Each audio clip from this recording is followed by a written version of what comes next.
Welcome to Spotlight. I'm Karen Palka, and I'll be speaking with Kirsten Lyons. Today's show is sponsored by Semco Energy Gas Company.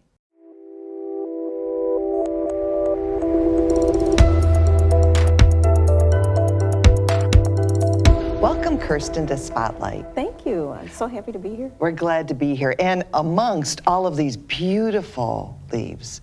So with the Parks Department in St. Clair County, what are you doing? Oh, so every day is different. I do a wide variety of things. So I help coordinate our invasive species management, nature programs, volunteer engagement. So like I said, every day is different. Oh, that's a really exciting kind of job. And today you have something that you really want to share with everyone because it's important to be outside. First, why is it important to be outside? Well, I know for myself, it's really important for my mental and physical health to be outside. And in today's world, we're just so often looking at screens.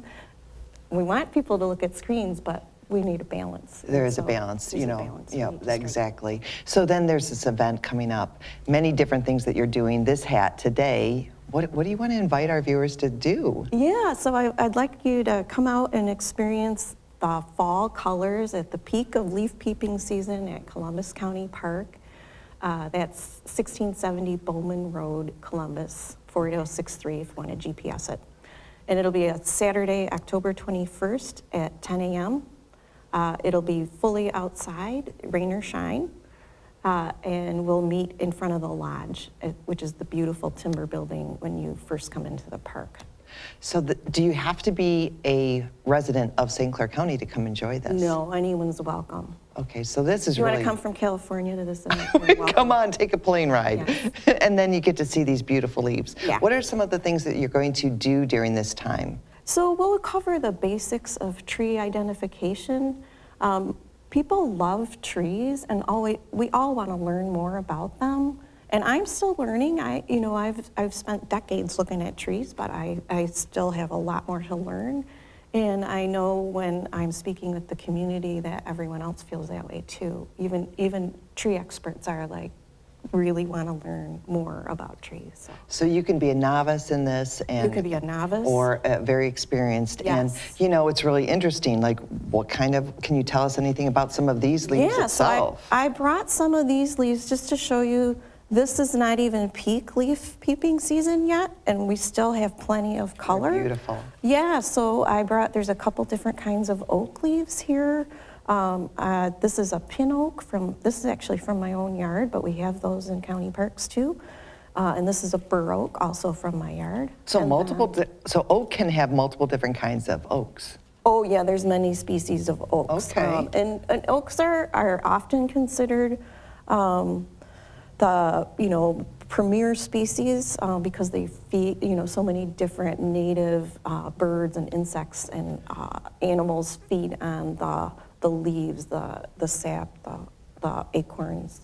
It's just, oaks support just hundreds of species, native species. So of interesting. Wildlife. Yeah. Okay. And then, one of the things that we're going to talk about during our walk is our prospective maple sugaring operation. Okay. So we have an idea to start taking advantage of the fact that Columbus County Park has a huge number of black maples. Okay. They're very closely related to sugar maples.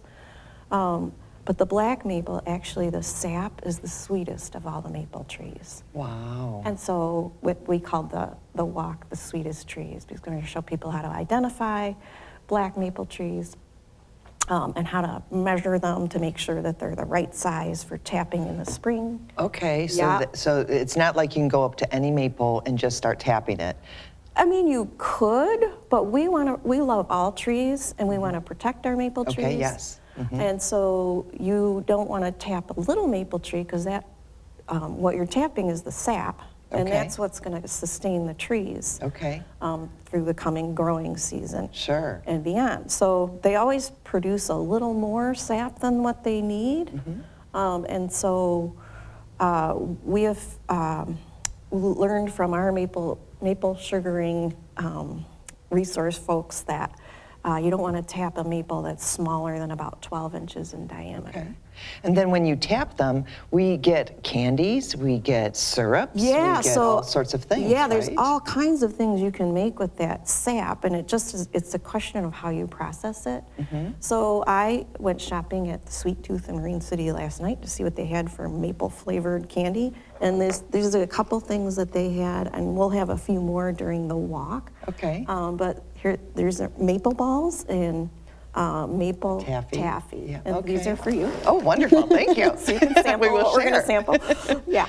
Yeah, so those are just a couple of examples that'll be handy for us to snack on as we walk because they're individually wrapped and they're maple flavored. Wonderful. So Saturday, October 21st, at what Saturday, time? October 21st, 10 a.m. 10 a.m. Meet us at the lodge. Okay. Free parking, restrooms. Wonderful. It's a beautiful free trails, event. free event. We really need to bring our families out, individuals, and come in and learn a little bit more about our resources. Yeah, I'm our interested natural resources. in hearing what people love about trees. You know, like I said, we value all trees, so we'd like to hear what the community thinks about the Maple Sugaring Project and just trees in general. It sounds like a really great morning. Yeah. So thank you for joining us and in letting our viewers hear about this great event. Yeah, thank you. I appreciate it. And thank you for joining us today on Spotlight.